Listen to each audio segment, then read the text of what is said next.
So, we're out and about again, and this time it's Dusseldorf. And honestly, it might be Germany's most underrated weekend city. Our accommodation was sorted as we visited my nephew, who works in Germany. We flew direct from Heathrow to Dusseldorf on British Airways, and were picked up from the airport by our hosts. Wunderbar.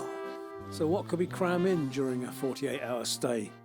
Well, we travelled on the Rhine, we visited beautiful markets, we checked out some big doors, strange markings on those doors as well, so we experienced the cafe and artistic quarters, we hit the Autobahn north of Dusseldorf, visited a typical German Schloss, had one fix of petrol headiness, and visited the Altstadt, also known for the longest bar in the world. We tasted alt beer and found part of Japan in the city centre. So if you're thinking of visiting Germany, or thinking of just visiting Dusseldorf, make off there as part of a river cruise, or even a trip around Europe. And join us on this whistle-stop tour of this lovely German city. Okay, so we've got 48 hours. There are excellent cycle paths, trails, and a very real danger of eating far too much. So let's go.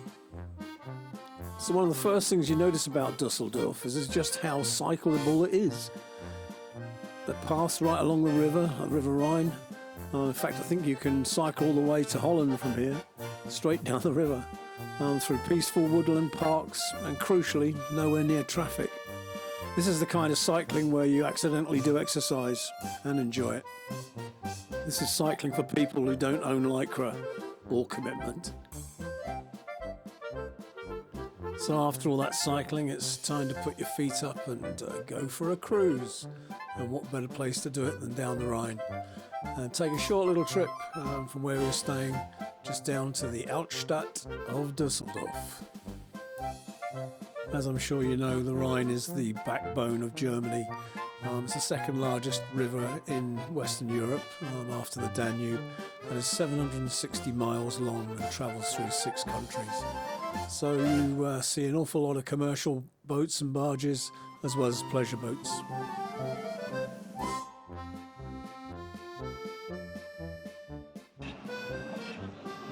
It's Don't drink and drive. So here we have the car, allegedly driven by Elvis Presley, and as Fiona says, hasn't parked very well, but it was very kind of him to get it off the road.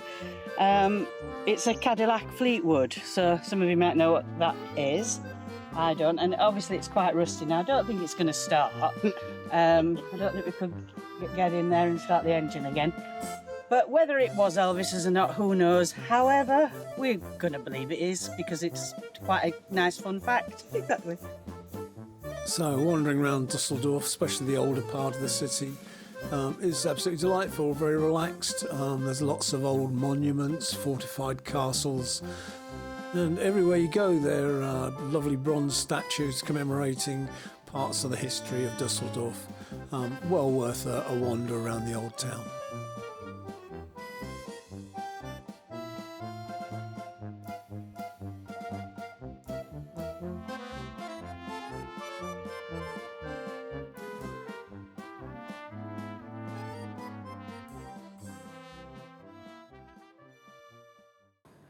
So, we're just having a little wander around the historical part, the old part of Dusseldorf, which is really lovely and kind of what we expected from a German city. But for those of you that have seen the Painswick video and my obsession with the doors, I just wanted to point out the doors in Dusseldorf. And I don't think there's anybody taller than that door, so there's no going down to actually get in. Which, you know, is a silly little thing, but I just wanted to point that out.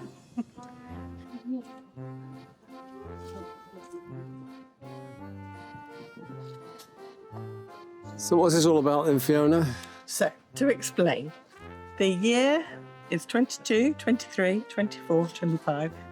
I'm not sure what the 20 is, but the C is Caspar, Melchior, on Balthazar, 3 wise men, and the celebration is knocking on your door on the 5th of January. You open the door, there's some singers, some kids perhaps somebody with a guitar and a vicar, and they bless your house. Lovely. You just leave a little donation. Fabulous. And here we have Johanna I, an icon of the Dusseldorf art scene. Johanna, known as Mutter I, was a formative figure in the Dusseldorf art scene in the early 20th century. She ran a cafe near Dusseldorf Art Academy, and she became a meeting place for young artists, actors and journalists.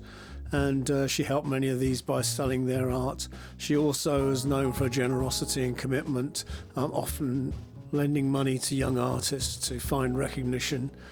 Johanna died in 1947, but her legacy lives on, not only through the works of the artists she supported, but also through places.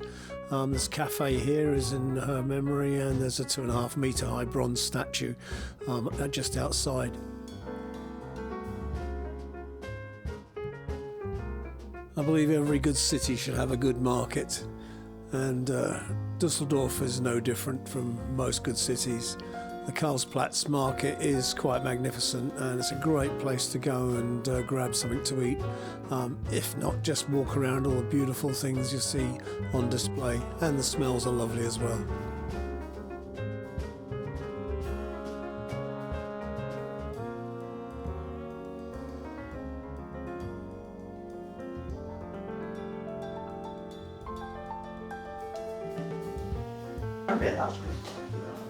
And we have a shop that literally just sells mustard.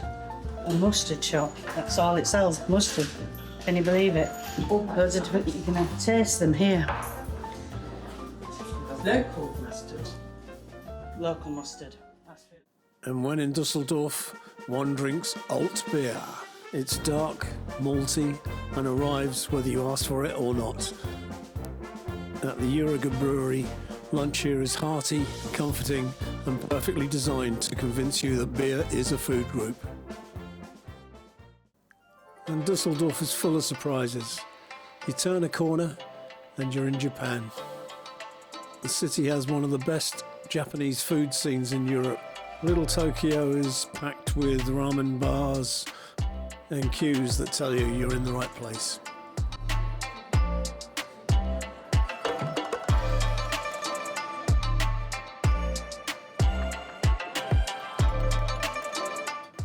So we decided to go for the hot pot experience at Shulung-kan, where you cook your own food in steaming hot broths. We had a choice of a spicy hot broth and a less spicy one. And we chose a real mixture of things to cook for ourselves, including chicken, prawns, beef, vegetables, etc. Absolutely gorgeous, really highly recommend it.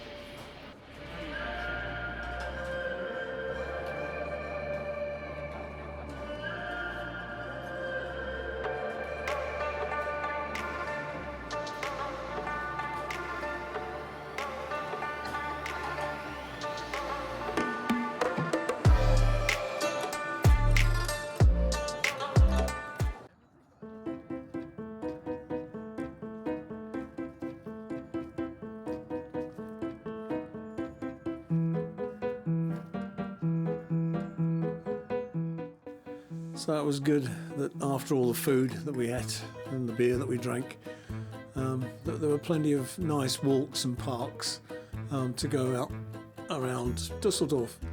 One of the things that I noticed about we both noticed about Dusseldorf was how quiet it was everywhere we went. Everywhere seemed very relaxed. People seemed very relaxed, very, very friendly.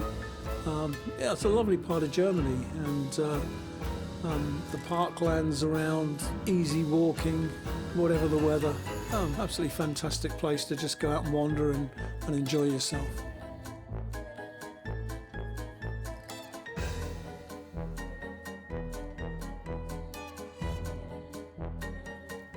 Now I know we only had 48 hours, but we thought it really important that we should go and visit a castle. Some of the most beautiful castles in the world, as you probably know, are in the Rhineland in Germany. And in terms of cultural history, Schloss Dyke, which is just north of Dusseldorf, is one of the most important moated castles in the Rhineland. Its baileys and access yard is spread over 4 islands in the area of a stream called Kaisenberger Bach, and is surrounded by a picturesque English landscape garden. Its history has been documented since 1094, when Hermanus de Dico was mentioned in a document in the Archbishop of Cologne. The castle was privately owned, really, for 900 years by the Stuyck family, or the Salem-Reifescheidt-Dyck family, before it became a centre for garden design and landscape culture when the foundation was established, when it was handed over from private ownership to public ownership. In the late 18th century, Schlossdyke advanced to become a Rococo residence of the highest quality. So you see the finest wallpapers and exquisite furniture as part of the interior, as you can see from this. Some of the rooms were open, but not all of it, and part of it is actually a hotel today.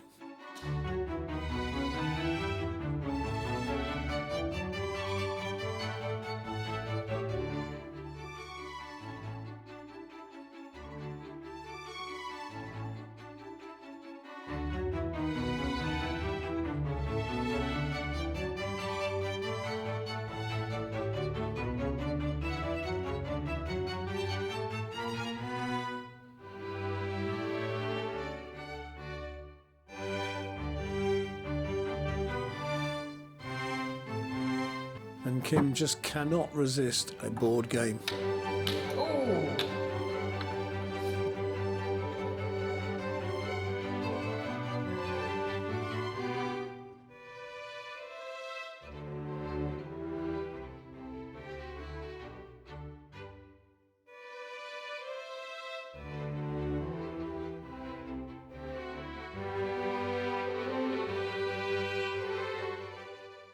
So, look what we found here in Germany. We've come to an old castle to have a look round, and this is what's in the toilet, like an actual cigarette machine. So, what a blast from the past. We haven't seen one of them for a long time. €10, a packet of cigarettes, 9 for some of them. Yeah, what's that, about £8, something like that? So cheaper than the UK, I think. And for the final part of our whistle-stop tour, we have a little bit of automobile heaven.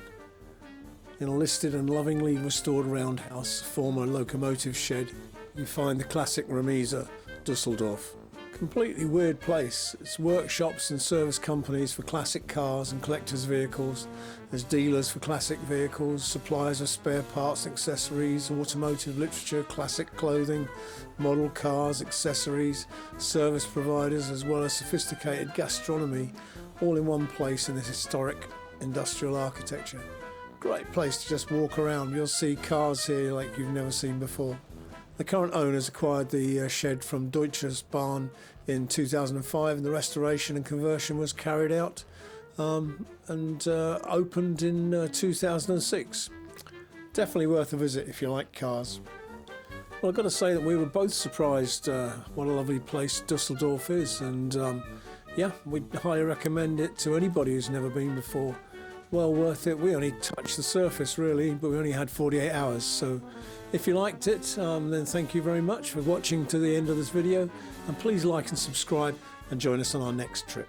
We'll see you again soon.